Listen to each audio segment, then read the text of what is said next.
Hi, this is Wishop, and this is your card reading for the full moon in Scorpio, which is going to be on May 18th, a little after 5 p.m. Eastern Time, and it's going to go through June 3rd when we get a new moon in Gemini.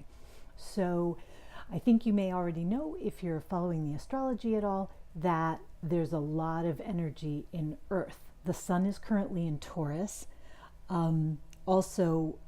Mercury has moved into Taurus, and it's just going to be at the time of this new moon a few degrees away from the sun. So they're, in a loose orb. I mean, they're pretty close, and they're, going conjunct.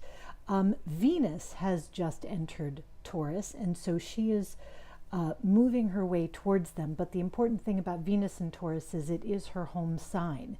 So she rules it. Venus, of course,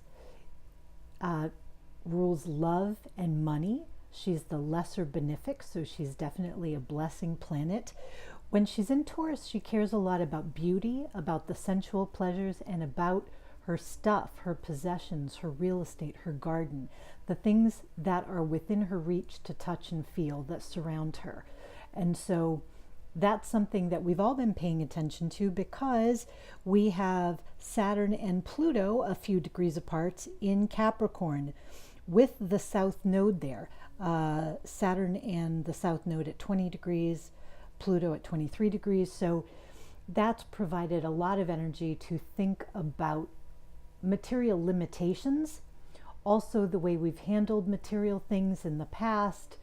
Also, because it's in Capricorn, there's this feeling of how we've dealt with organizations and power structures and that kind of thing. So now we're going to have the moon in Scorpio at 27 degrees, which means it's opposite the sun. And Scorpio and Taurus are basically a money axis anyway. Taurus, the classic second house, Scorpio, the classic eighth house.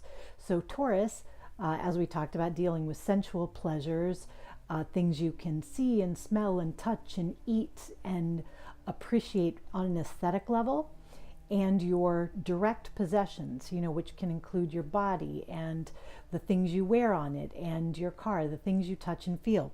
Scorpio will deal with love, especially the deep sexual aspects, and it also deals with money, especially other people's money. It is the house of death and taxes. So it's things that you cannot avoid, things that are kind of inescapable, things that can take the level of a vice if you don't keep your eye on them. So when the full moon is in Scorpio, for me, I think of it as a power position, but basically it really does bring all the emotions, all the feels. And what I see here is that something is likely to come to light about love or money. And because of this strength in Capricorn, it could be something like all of the pay scales for everybody suddenly come to light. Like they weren't supposed to be leaked, but now everybody in the company knows what everybody else makes. And we're all talking about it. Because for me, at the moment of the birth, if you will, of this full moon, we have the sun in the third house. So what is being illuminated is going to be talked about, is going to be chatted about, and it's going to cause comparison between us and our peers, perhaps. That comparison, if we're not careful, could be toxic. So this is going to be a time, let's say, so like a pay grade gets leaked out, or maybe you hear some gossip and you find out about a love partner who's not being faithful, possibly yours or someone else's. It's like, oh boy, there are things that you're going to have feelings about. This is a storm of feelings, and it's probably a good idea to let it pass without taking dramatic action that will haunt you later, because the actions that you'll want to take when you're just first in this revelation, they will be out of proportion. Now, there's some benevolent, good energy happening here too. So it could be you get good news about money and you decide you want to tell everybody you know, and then suddenly they're all coming forward going, well, you should give me this and you should do this for that. And all of a sudden it's not your decision anymore. Everybody else wants to have a vote in it, and it doesn't feel good or fair or honest anymore. So it could be great news, but it spills over in a way that becomes talk for other people. And that can lead to a situation where we create a mob pile-on that might not be just.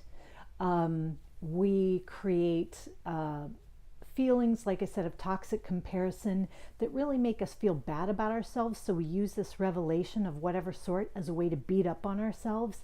That's not a good use of it.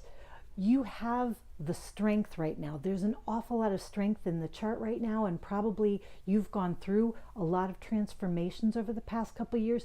You have the strength right now to come up with a good answer to this situation that will make peace with your heart and your head, that will use all of the strength behind you, because there is a great deal of strength coming from the unseen world, and your ancestors and your spirit guides, your spirit team, they are behind you. Excuse me, but they may be like, imagine if you have ancestors who are, ancient warriors. Their idea might be, well, let's just cut off that person's head. You're like, actually, no. I realize you're an ancient warrior, but I live in Cleveland, and I just can't go cutting off people's heads and, have a good life after that. That's just not going to work out. So you're going to have to make peace with these overwhelming feelings and just let that storm pass. It won't take long, just a day or two, but give yourself that time, because you will find your strength starts to assert itself in the direction of remedies. What is really a just remedy to the situation? What is really in your best interests? What allows you to remake your relationship with this power structure and to feel harmony with yourself and with your life? That's what you're looking for, that feeling of emotional satisfaction and harmony. So I did a Loteria card, and I've got 3 tarot cards. I want to talk a little bit very shortly. The Skele Tarot, I kickstarted this. It's by Stephanie Mayton. I'm going to link her Etsy store, because this came in a nice rigid box because of the upgrades we were allowed to do. It's got beautiful little gilt edging. I sort of like a universal back, as I've mentioned, where I can't tell if it's upright or reverse, but these are very cute. She did this deck, the drawings for it, in 78 days, and they're little black and white fun drawings of skeletons. So it's really great. On the Etsy store and her website, you can look at all the cards. So I will post that.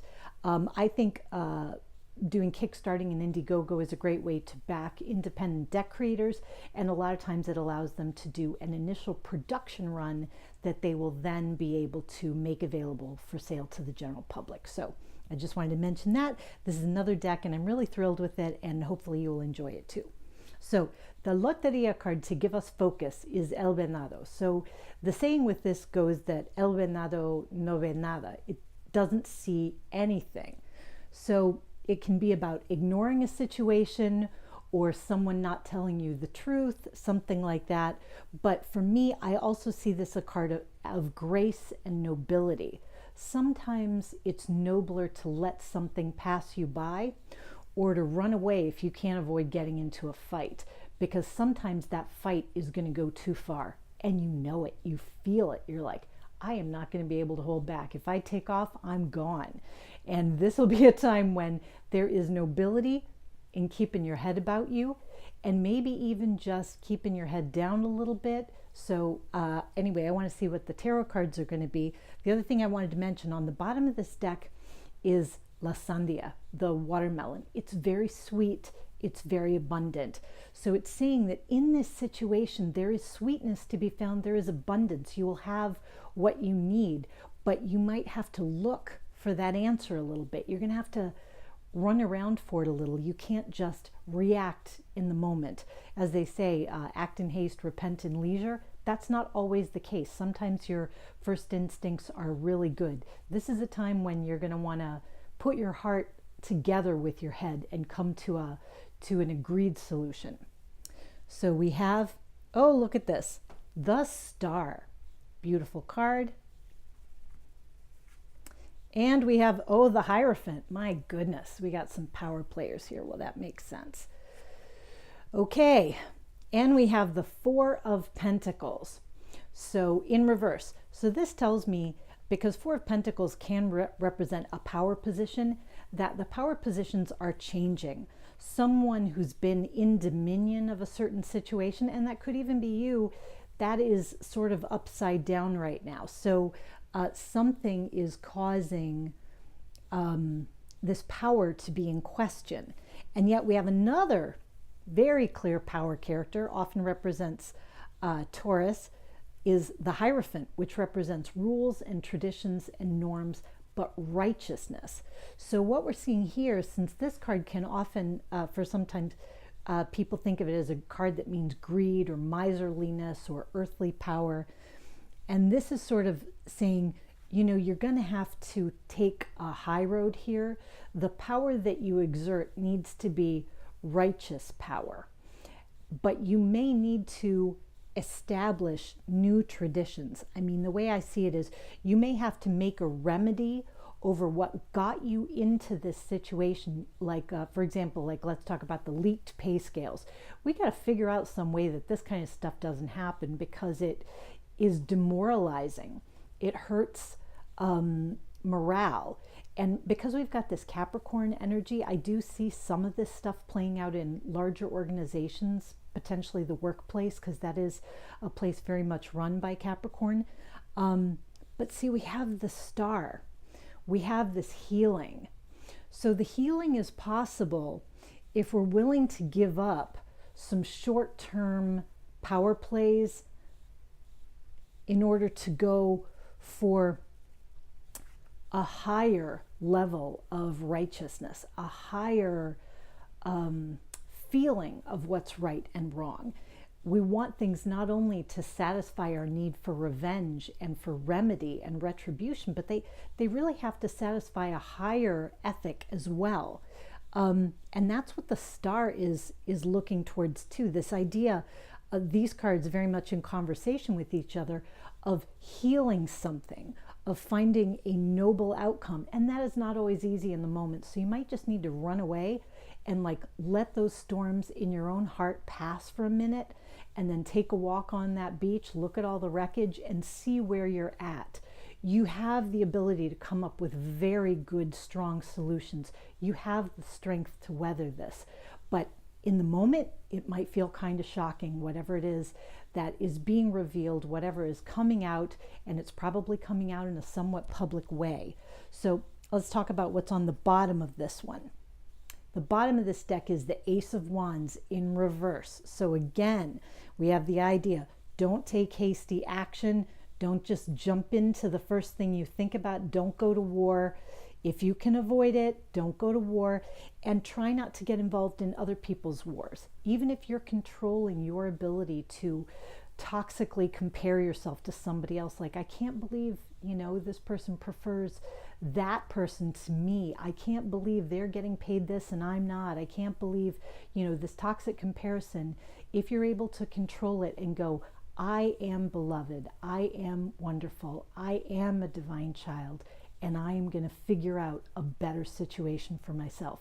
Even if you're able to do that, other people in your life may not be able to at the moment, and they may be flaring up. They may even flare up at you, even though you don't deserve it. You're not the place that they're mad at. You're not really the center of their problems. But you'll need to kind of try to, I know it's so hard. Maintaining the high ground is not fun. But you're going to have to try to stay chilled out and be cool, and then give them the time and go, okay, now that you've had your little meltdown and I've had my little meltdown, what are we going to do about this to make it good for ourselves? Because there is, I want to emphasize, sweetness in this. There is sweetness, and you can find it if you look. But, you know, the watermelons grow on the ground. So while you're like running around and trying to chop off people's heads, you're not seeing, you know, the great solutions that you can find. So I hope everything goes very well for you. I know that you can handle it. I'm going to try to handle it too. And until next time, rock on with your bad selves.